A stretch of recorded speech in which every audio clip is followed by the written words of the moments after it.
Hello भाइयों और उनकी प्यारी सी बहनों, बहुत बहुत स्वागत करता हूं तुम्हारे प्यारे से चैनल स्किलशाला के ऊपर, जहां आज हम लोग मैटर इन आवर सराउंडिंग्स की लास्ट 5वीं वीडियो लेके आ चुके हैं। लास्ट वीडियो के अंदर हमने जैसा कि पढ़ लिया था कि हम लोग अपने टेम्परेचर को अलग अलग स्केल्स के ऊपर मेजर करते हैं और एक स्केल के टेम्परेचर को दूसरे स्केल की रीडिंग के अंदर कैसे कन्वर्ट करें, ये भी हमने लास्ट वीडियो के अंदर सीख लिया था। जिस किसी ने भी लास्ट वीडियो नहीं देखी है, बहुत इंपॉर्टेंट है, जाओ ऊपर आई बटन पर लिंक आ रहा होगा, उसे टैप करो और वो वीडियो देख के आओ। और जो कोई भी वो वीडियो देख चुका है, चलिए शुरू करते हैं अपने आज के टॉपिक के साथ।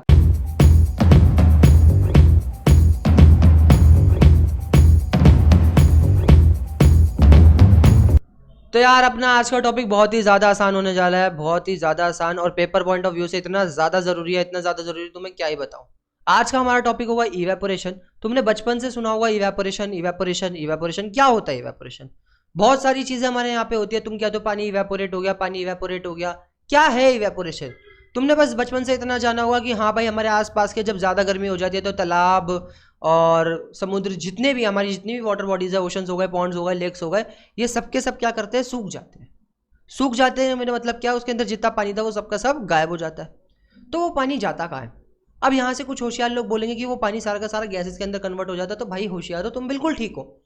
हाँ, तुम बिल्कुल ठीक हो, तुम बिल्कुल सही बोल रहे हो कि वहां पर जो वो पानी है वो हमारा गैसेस के अंदर कन्वर्ट हो जाता है, इसलिए वहां से चला जाता है। बहुत सारी जगहों पे सूखा पड़ता है जहां जहां पर गर्मी ज्यादा पड़ती है। जहां जहां पर गर्मी ज्यादा पड़ती है वहां वहां पर सूखा बहुत ज्यादा पड़ता है। लेकिन ये सूखा पड़ता क्यों है? ये पानी गैसेस के अंदर कन्वर्ट हो कैसे रहा है? क्योंकि हमने तो इतना पढ़ा है, हमने लिक्विड्स के जो पार्टिकल्स होते हैं, लिक्विड्स के जो पार्टिकल्स होते हैं वो थोड़े क्लोज होते हैं, थोड़े क्लोज होते हैं, और गैसेस के जो पार्टिकल्स हैं वो बहुत दूर दूर होते हैं। अब अगर मुझे लिक्विड के पार्टिकल्स को गैसेस के पार्टिकल्स के अंदर कन्वर्ट करना है तो हीट देनी पड़ेगी, क्योंकि तुम्हें पता है अगर आग दो तो लोग टूटते हैं, मतलब पार्टिकल टूटते हैं लोग। वैसे मैंने भी सच्ची बोला है ना। तो जैसे ही मान लो अगर मैं इसे हीट दूंगा तो ये पार्टिकल्स क्या करेंगे? टूट जाएंगे, दूर दूर जाना चालू कर देंगे, हाँ कि ना। अब ये हीट मैं जानता हूँ हमारे जो आसपास के पॉन्ड्स हैं, लेक्स हैं, इन सबको हमारा आसपास की सराउंडिंग दे रही है। ज़्यादा गर्मी पड़ रही है तभी तो वो गैसेस के अंदर कन्वर्ट हो रहे हैं। तुम कहोगे बिल्कुल लाजमी सी बात है, वो लिक्विड था, लिक्विड के अंदर हमने आग डाली, आसपास से हीट पड़ी और वो गैसेस के अंदर कन्वर्ट हो गया। इसमें ज़्यादा सोचने की बात क्या है? तो यार एक बात बताओ, मैंने तुम्हें एक और चीज़ बताई है कि हमारे आसपास में जितना भी पानी होता है उसका बॉइलिंग पॉइंट, उसका जो बॉइलिंग पॉइंट होता है वो होता है 100 डिग्री सेल्सियस का। और हमारे आसपास जितने भी पॉन्ड्स, लेक्स और ओशंस इवेपोरेट होते हैं, क्या वो 100 डिग्री सेल्सियस पे जाके होते हैं? 100 डिग्री सेल्सियस बहुत ज़्यादा टेम्परेचर होता है, उस पानी को हाथ भी नहीं लगाया जा सकता, बहुत बहुत बहुत ज़्यादा टेम्परेचर होता है, जल जाओगे। तो उस केस के अंदर हमारा जो आसपास के पॉन्ड्स, लेक्स और ओशंस है, क्या वो 100 डिग्री पे जाके बॉयल होते हैं? क्योंकि हमारे घर में अगर मुझे पानी उबालना है तो वो तो 100 डिग्री सेल्सियस पे जाके ही बॉयल होगा। बाकी आसपास के पॉन्ड्स और लेक्स, पता नहीं, मेरे घर की कहानी तो ऐसी ही है। तो क्या ये जो टेम्परेचर है जिस पे हमारा वाटर बॉयल हो जाता है या वाटर इवेपोरेट हो जाता है, सही बात बोलूँ तो वाटर गैसेस के अंदर कन्वर्ट हो जाता है, क्या ये टेम्परेचर हर जगह बदलता रहता है? क्योंकि मैंने इतना देखा है, मेरे आसपास के पॉन्ड्स, लेक्स और ओशंस जब इवेपोरेट होते हैं या जब खाली हो रहे होते हैं तो 100 डिग्री का सेल्सियस का तो पानी नहीं होता भाई वहाँ पे। हॉट स्प्रिंग्स के अंदर भी 100 डिग्री सेल्सियस का पानी नहीं होता, बहुत ज़्यादा होता है। 100 डिग्री सेल्सियस का पानी हमारा शरीर जला सकता है, इतना ज़्यादा गर्म होता है। तो क्या है इवेपोरेशन? तो ध्यान से सुनना, पहले हम लोग इसकी डेफिनेशन पढ़ेंगे और फिर इसकी डेफिनेशन को फील करने की कोशिश करेंगे। क्या है हमारा evaporation? Evaporation is a surface phenomena. Evaporation is a surface phenomena in which liquid changes into vapours. Liquid vapour के अंदर ही चेंज होता है, ये तो हमें पता है। Eight any temperature below its boiling point, उसके बॉइलिंग पॉइंट से नीचे किसी भी टेम्परेचर पे जब पानी हमारा वेपर के अंदर कन्वर्ट हो जाता है, ऐसे सरफेस फिनोमेना को हम लोग इवेपोरेशन कहते हैं। अब तुम कहोगे ऐसा होता क्यों है? तो ये देखो कि ज़्यादातर ना, अगर तुम बॉईल कर रहे हो, जैसे मान लो मेरे को 1 गिलास पानी बॉईल करना है, तो मैं क्या करूँगा? उसके नीचे आग लगाऊंगा, सारे पार्टिकल्स बड़े दंग से हो जाएंगे, सारे पार्टिकल्स को इधर उधर भागना होगा, इधर उधर भागेंगे तो वो क्या होंगे? जल्दी से गैसेस के अंदर कन्वर्ट हो जाएंगे। बॉइलिंग एक फास्ट प्रोसेस है। उसी जगह इवेपोरेशन ऐसा नहीं है कि जरा सी गर्मी पड़ी सारे तालाब वालाब सूख के राख हो गए, नहीं। वो क्या होता है? धीरे धीरे इवेपोरेट होते हैं, एक एक करके। पहले एक लेयर इवेपोरेट हो गई, फिर नीचे वाली लेयर, फिर नीचे वाली लेयर, ऐसे पानी की लेयर्स कर करके इवेपोरेट होती है। ऐसा क्यों होता है? क्योंकि ये एक सरफेस फिनोमेना है, ये एक सरफेस फिनोमेना है। मान लो मेरे पास एक तालाब है, ठीक है, ये मेरे पास एक तालाब है, ये तालाब का सरफेस है, और ये तालाब के नीचे भी पानी होगा, हाँ कि ना? ये तालाब के नीचे भी पानी होगा। अब सरफेस वाले जो पार्टिकल्स हैं, ये जो सरफेस का पानी है, क्या ये हमारे एनवायरमेंट से डायरेक्ट कॉन्टैक्ट के अंदर नहीं होता? तुम कहोगे हाँ भाई, हमारे ये पानी सरफेस का और ये बिल्कुल डायरेक्ट कांटेक्ट में हमारे एनवायरमेंट से, मान लो ये सारा एनवायरमेंट ये बिल्कुल डायरेक्ट कांटेक्ट में हमारी हीट से, और नीचे वाला पानी नहीं है। तो सबसे पहले जो बाहर की हीट है क्या वो हमारे सरफेस को इफेक्ट नहीं करेगी? तुम कहोगे हाँ बिल्कुल हमारे सरफेस को इफेक्ट करेगी। तो जैसे ही हमारे जो सरफेस के पार्टिकल के ऊपर हीट बढ़ेगी, पार्टिकल तेजी से मूव होना चालू हो जाएंगे, और जब वो पार्टिकल तेजी से मूव होना चालू होंगे तो सबसे पहले जो सरफेस का पानी है वो गैसेस के अंदर कन्वर्ट होगा। वो गैसेस के अंदर कन्वर्ट हुआ, नीचे वाला जो पानी था वो सरफेस बन गया, अब उसकी बारी है, फिर वो कन्वर्ट होगा। फिर नीचे वाला जो पानी था वो सरफेस बन गया, अब उसकी बारी है, वो कन्वर्ट होगा। और ऐसे ही करते करते करते करते क्या हमारा सारा पानी जो है वो इवेपोरेट हो सकता है अगर गर्मी ज्यादा हो तो? तुम कहोगे बिल्कुल सही है, और ऐसा ही होता है। और ये जो प्रोसेस है बहुत स्लो है, यहाँ पर हीट इतनी ज़्यादा नहीं लगती, इसी वजह से ये अपने बॉइलिंग पॉइंट से नीचे भी पानी को, लिक्विड्स को वेपर के अंदर कन्वर्ट कर देता है। जैसे मान लो पानी का 100 डिग्री सेल्सियस है ना हमारा बॉइलिंग पॉइंट, तो वो 40-50 पे पहुंचा के हमारे पानी को इवेपोरेट कर सकता है। किसी भी पॉइंट पे, किसी भी टेम्परेचर पे अगर पानी हमारा वेपर के अंदर कन्वर्ट हो रहा है बिलो इट्स बॉइलिंग पॉइंट, तो मैं उसको इवेपोरेशन बोलूंगा। अलग अलग है इवेपोरेशन और बॉइलिंग। तुम जब बॉइलिंग करते हो तो तुम उसको 100 डिग्री सेल्सियस तक पहुंचा के पानी को वेपर के अंदर कन्वर्ट कर रहे हो, लेकिन इवेपोरेशन के अंदर ऐसा नहीं है। अगर मैं एक गिलास पानी को गर्म कर रहा हूँ, एक गिलास पानी को बॉईल कर रहा हूँ, तो क्या करूंगा, उसके अंदर नीचे आग लगाऊंगा तो पानी जल्दी जल्दी गर्म होगा, जल्दी जल्दी बॉईल होगा, 100 डिग्री सेल्सियस पे पहुंचेगा और गैसेस के अंदर कन्वर्ट हो जाएगा। लेकिन उसी जगह अगर मैं उसका इवेपोरेशन कर रहा हूँ ना, तो मैं उस गिलास को ले जाके मान लो अपनी छत पर रख देता हूँ, तो उस पानी को गायब करने के लिए, गैसेस में कन्वर्ट करने के लिए 2 दिन 3 दिन 4 दिन 5 दिन लग जाते हैं। क्यों? क्योंकि वो सारा प्रोसेस धीरे धीरे हो रहा है, उसके बॉइलिंग पॉइंट से नीचे हो रहा है, उसको इतनी ज्यादा गर्मी नहीं मिल रही। तो evaporation is a surface phenomena, क्योंकि सरफेस के पार्टिकल सबसे ज्यादा कांटेक्ट में होते हैं। सबसे पहले सरफेस इवेपोरेट होता है, गैसेस के अंदर कन्वर्ट होता है, फिर नीचे वाली लेयर, फिर नीचे वाली लेयर। तो evaporation is a surface phenomena in which liquid changes into vapours at any temperature, किसी भी टेम्परेचर पे चेंज हो जाते हैं below its boiling point. Particles on the surface of a liquid, particles on the surface of a liquid, जो हमारे surface के particle हैं, हैव मोर काइनेटिक एनर्जी, उनके अंदर काइनेटिक एनर्जी ज्यादा होती है, वो ज्यादा तेजी से मूव करते हैं, क्योंकि उनके ऊपर हीट ज्यादा पड़ रही है, तो टिक के तो बैठ नहीं सकते, ज्यादा तेजी से मूव करेंगे। Than others, so they break the force of attraction between them, जो उनके बीच का फोर्स ऑफ अट्रैक्शन होता है उसको ब्रेक करते हैं, और पार्टिकल जो है हमारे सरफेस को छोड़ के वेपर्स के अंदर कन्वर्ट हो जाते हैं। Attraction between the particles and escape from the surface of liquid in the form of vapours. क्या बात समझ में आई है? इवेपोरेशन एक ऐसा प्रोसेस है, एक ऐसा सरफेस फिनोमेना जिसके अंदर पानी जो है वो गैसेस के अंदर यानी वेपर्स के अंदर कन्वर्ट हो जाता है बिलो इट्स बॉइलिंग पॉइंट, अपने बॉइलिंग पॉइंट से नीचे, उस टेम्परेचर तक पहुंचे बिना अगर लिक्विड हमारा गैसेस के अंदर कन्वर्ट हो रहा है तो मैं उसे इवेपोरेशन बोलूंगा। हमारे आसपास सराउंडिंग में हीट होती है, और वो हीट ना लिक्विड को गैसेस में तो कन्वर्ट करने के लिए कैपेबल होती है। अब एक बात बताओ, सॉलिड के पार्टिकल्स तो बहुत पास पास होते हैं, तो इतनी कोई आसपास हमारे सराउंडिंग में हीट होती नहीं कि वो सॉलिड को भी पिघलाते। कल को इतनी हीट आ गई तो हम लोग भी पिघलने लग जाएंगे, हाँ कि ना? तो लिक्विड्स को उबाल सके, उसको वेपर्स के अंदर कन्वर्ट करे, इतनी हीट हमारे आसपास सराउंडिंग में मस्ट होती है। अब क्या होता है, ये जो इवेपोरेशन है ना, ये इवेपोरेशन कुछ कुछ फैक्टर्स के ऊपर डिपेंड करती है। तुम जब कपड़े धोते हो, कपड़े को ले जाकर सुखाते हो, तो उस टाइम पे जो कपड़ों के अंदर का पानी है, क्या वो पानी 100 डिग्री सेल्सियस तक पहुंच के तुम्हारा गर्म होता है? नहीं, वहां पे इवेपोरेशन होता है। बॉइलिंग पॉइंट से नीचे ही वो सारा पानी गैसेस के अंदर, वेपर्स के अंदर कन्वर्ट हो जाता है, हाँ कि ना? अगर 100 डिग्री सेल्सियस तक पहुंचेगा ना, तुम्हारे कपड़े की हालत कैसी हो जाएगी, तुम पहन भी नहीं पाओगे, छोटे छोटे हो जाएंगे कपड़े, इतने सुखड़ जाएंगे। तो अब हम लोग देखते हैं कि हमारा जो इवेपोरेशन है वो किन किन फैक्टर्स के ऊपर डिपेंड करता है। क्योंकि जैसे मानो कल को अगर मैं गर्मियों में अपना पानी का गिलास ले जाकर छत पे रख रहा हूँ, तो क्या पता 2 से 3 दिन में वो सूख करके कांटा हो जाए, लेकिन सर्दियों में क्या पता 1 महीना 1.5 महीना भी लग जाए पानी खत्म होने में, नहीं होगा। तो कुछ कुछ चीज़ें हैं जो हमारे इवेपोरेशन को इफेक्ट करती है। इसके लिए बहुत अच्छे से हम लोग ना एक एग्जांपल लेके चलते हैं। एग्जांपल से मेरा मतलब क्या, ऐसा समझो कि तुम धोबी हो, धोबी मतलब तुम कपड़े धोते हो, ठीक है? हे भगवान तुम्हारी ऐसी नौबत कभी ना आए, इसलिए कहता हूँ पढ़ लो, ठीक है? अब मैं मान लो मैं धोबी हूँ, ठीक है? अब मेरी मम्मी ने बोला बेटा जाकर के कपड़े धो, और मैं फिर जाकर सुखाने लग रहा, और मैंने जैसे ही जाके सुखाए ना, सारे के सारे चिपकाए और फिर सूखने के लिए छोड़ दिया। पीछे से मेरी मम्मी ने एक लपड़ मारा कान पे, कहती है ऐसे चिपका के सुखाते हैं। फिर मैं सोचा चिपका के क्यों नहीं सुखा सकते, तो उन्होंने बोला फैला के सुखा। मैंने सारे कपड़ों को फैला के सुखाया। ऐसा इसलिए करा जाता है क्योंकि जब मैं कपड़ों को फैला के सुखाता हूँ ना, तो उनका सरफेस एरिया ज़्यादा है। सरफेस एरिया ज़्यादा होगा तो क्या होगा, ज़्यादा से ज़्यादा हीट हमारे पार्टिकल्स के ऊपर पड़ेगी और इवेपोरेशन जल्दी होगा। इसलिए अगर मैं कपड़े चिपका के सुखा देता ना, तो वहाँ पे इवेपोरेशन धीरे होता। जब मैंने फैला के सुखाया तो इवेपोरेशन जल्दी होगा और पानी जल्दी इवेपोरेट हो जाएगा। साथ ही साथ अब मैं सर्दियों में कपड़े सुखा रहा, तो मैंने देखा यार यहाँ तो कपड़े सूख ही नहीं थे, क्योंकि सर्दियों में ठंड ज़्यादा होती है, गर्मी इतनी होती नहीं, तो पार्टिकल्स इतनी जल्दी से इवेपोरेट होंगे नहीं। लेकिन गर्मियों में मेरे कपड़े फटाफट सूख जाते थे।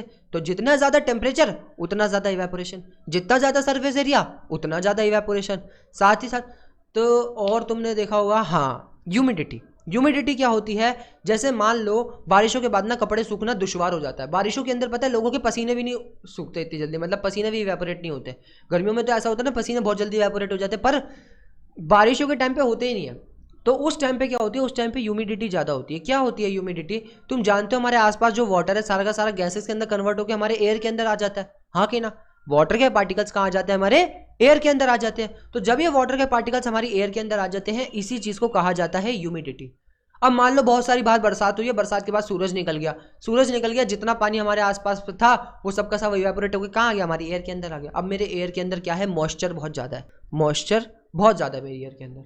अब मॉइस्चर ज़्यादा होने का मतलब क्या, मेरी एयर के अंदर ह्यूमिडिटी ज़्यादा है, मेरे एयर के अंदर इतनी जगह नहीं है कि वो और पानी को इवेपोरेट कर पाए। तो अगर हमारी ह्यूमिडिटी ज़्यादा होगी तो उस टाइम पे इवेपोरेशन कम हो जाएगा, क्योंकि पहले से ही हमारे आसपास एयर के अंदर पानी है, और कितना पानी इवेपोरेट कर ले भाई, हमारी एयर का और कितना संभालेगी, जगह ही नहीं है। तो अगर ह्यूमिडिटी ज़्यादा है तो इवेपोरेशन कम हो जाएगी अपने आप ही, और अगर ह्यूमिडिटी बहुत कम है ना, हमारे आसपास एयर के अंदर पानी के पार्टिकल्स की कमी है, तो बहुत जल्दी जल्दी इवेपोरेशन होता है, क्योंकि आसपास बहुत सारी जगह जितना मर्जी जाकर के हमारे इवेपोरेशन करने के बाद पानी जितनी मर्जी जगह ले एयर के अंदर, हाँ कि ना।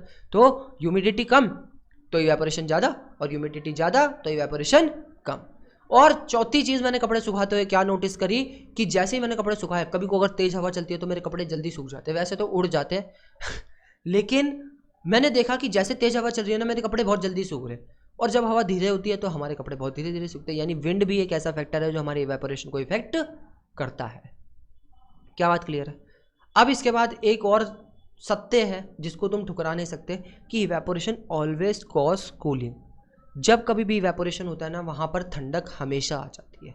अब ऐसा क्यों होता है, ये समझो कि तुमने बहुत बार ही देखा होगा, दुकान वाले ना अपनी ना दुकान के बाहर क्या करते हैं, पानी फेंकते हैं। दुकान वाले अपनी दुकान के बाहर पानी फेंकते हैं। वो लोग ऐसा करते हैं क्यों है, ध्यान से सुनना।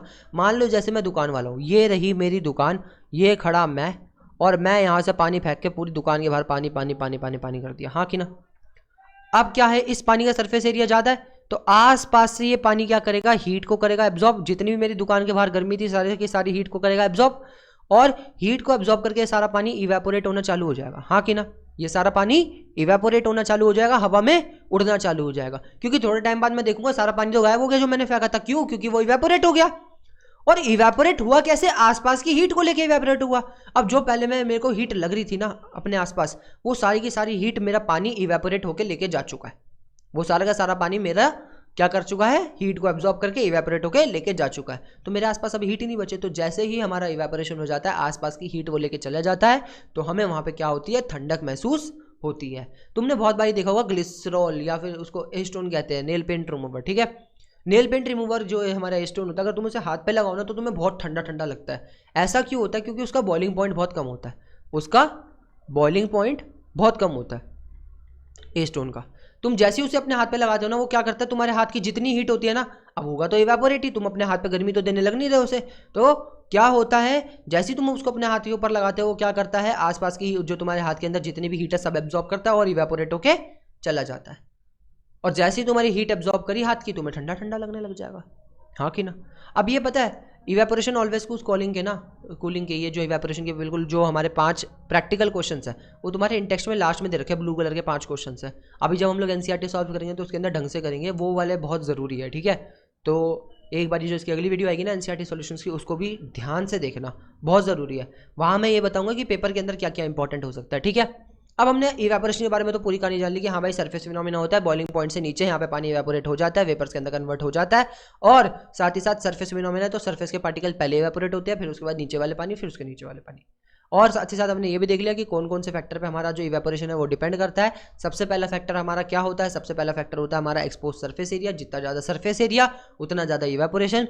दूसरा होता है हमारा टेम्परेचर, जितना ज़्यादा टेम्परेचर उतना ज़्यादा इवेपोरेशन।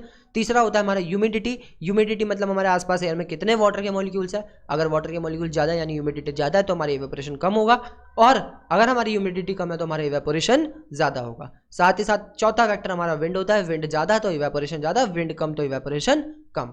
और लास्ट में हमने पढ़ा कि इवेपोरेशन हमेशा कूलिंग कॉज करता है। अब साथ ही साथ हमारे पास मेन डिफरेंस आता है किसके बीच में, हमारे इवेपोरेशन के बीच में और हमारी बॉइलिंग के बीच में। तो हमने पढ़ा इवेपोरेशन क्या है, बहुत ज़रूरी है, पेपर पॉइंट ऑफ व्यू से आता है पेपर में।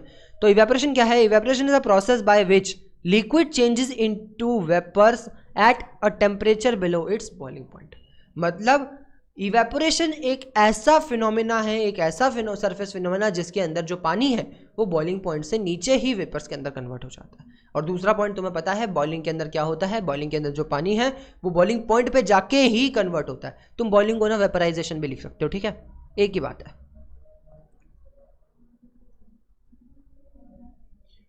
साथ ही साथ take place at all temperature, evaporation किसी भी टेम्परेचर पे हो जाता है। बाहर का टेम्परेचर 40 डिग्री होगा, 50 डिग्री होगा, चाहे 30 डिग्री होगा, वो हमारा पानी इवेपोरेट करता रहेगा।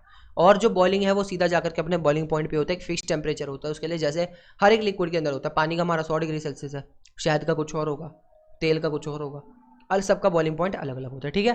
साथ ही साथ टेम्परेचर में चेंजेस ड्यूरिंग इवेपोरेशन। अब तुम्हें पता है इवेपोरेशन के टाइम पे हमारा जो टेम्परेचर होता है वो चेंज हो जाता है। कैसे चेंज हो जाता है, हमारे आसपास की हीट एब्जॉर्ब करता है, लेकर के पानी सारा उड़ जाता है और आसपास ठंडक कर देता है। लेकिन अगर मैं अपने बॉइलिंग की बात करूँ तो बॉइलिंग के टाइम पे जितनी हीट मैं दे रहा हूँ पानी को गर्म होने के लिए, वो हीट कभी भी टेम्परेचर चेंज नहीं करती जब वो बॉइलिंग में वाटर से वेपर के अंदर कन्वर्ट हो रहा होता है। क्यों? क्योंकि जितनी सारी हीट है वो सबके सब वाटर को वेपर के अंदर कन्वर्ट करने में लग जाती है। इसी चीज़ को हम लोग लेटेंट हीट ऑफ वेपराइजेशन कहते थे। तो यहाँ पे लेटेंट हीट वाला कंसेप्ट आ जाता है, इसी वजह से वहाँ पे टेम्परेचर इंक्रीज नहीं होता। साथ ही साथ इवेपोरेशन एक स्लो प्रोसेस है, साइलेंट प्रोसेस है, क्योंकि किसी भी टेम्परेचर पर हो जा रहा है उतनी हीट हम लोग देते नहीं है इसको। और ये एक फास्ट और एक विगरस प्रोसेस होता है, बहुत जल्दी जल्दी होने वाला होता है, बहुत जल्दी हो जाता है हमारा बॉइलिंग, हाँ कि ना, इवेपोरेशन के मुकाबले। तो साथ ही साथ इवेपोरेशन जो है हमारा सरफेस ऑफ द लिक्विड्स के ऊपर टेक प्लेस करता है। मतलब सबसे पहले सरफेस के पार्टिकल्स ही उड़ के जाते हैं, नीचे वाले नहीं जा सकते। लेकिन हमारा, या एक तरह से कह सकते हैं ये हमारा सरफेस फिनोमेना, हाँ कि ना, सरफेस पे होने वाला प्रोसेस है। और हमारा जो बॉइलिंग है, बॉइलिंग एक बल्क फिनोमेना है। बल्क का मतलब क्या है कि ऐसा नहीं है अगर मैंने किसी पानी को गर्म कर रहा हूँ और बॉईल कर रहा हूँ तो सिर्फ सरफेस के पार्टिकल उड़ के जा रहे हैं, नीचे के पार्टिकल उड़ के जा रहे हैं, नहीं। पूरे पानी के अंदर ऐसा भूकंप सा मच जाता है, सारे पार्टिकल तेज वाइब्रेट होने लग जाते हैं और इधर उधर मूव होने की वजह से सारा पानी उड़ के जाता है। ऐसा नहीं है सिर्फ सरफेस का पानी इवेपोरेट हो रहा है, नीचे का पानी भी गर्म होता है, ठीक है।